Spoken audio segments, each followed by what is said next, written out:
বড় পর্দা হোক, ওয়েব হোক, এইখানে আর কি কি দারুণ কিছু কাজ হচ্ছে। ওয়েল, আমি একটাই কথা বলবো যে এসবিএফ এর সাথে আমার বহু বছর আগের থেকে সম্পর্ক। তো মানে আমার ক্যারিয়ার শুরু এসবিএফ এর সাথে। তো আমার কাছে এসবিএফ এর একটা আলাদা জায়গা আছে মনে। আজকে থিমটা হচ্ছে ব্ল্যাক, রেড আর হোয়াইট। এবং হইচইয়ের জন্য আমার মনের মধ্যে একটা লাল দাগ আছে, যেটাকে আমরা বলি হৃদয়। তো আমার হৃদয়টাই হইচইয়ের জন্য, এসবিএফ এর জন্য।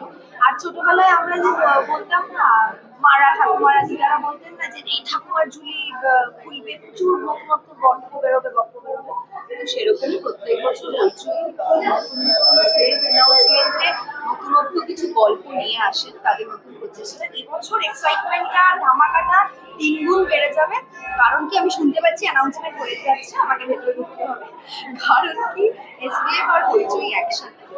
এবং এখানে একটা নতুনত্ব প্রচেষ্টার অংশ আমি হতে চলেছি, আবারও একটা চ্যালেঞ্জিং জিনিস আমার জন্য। যেই প্রজেক্টটা আমার মনে হয় বাধ্য করবে মানুষদের হইচইয়ের সাথে আরো অনেকটা সময়। That's it's very interesting.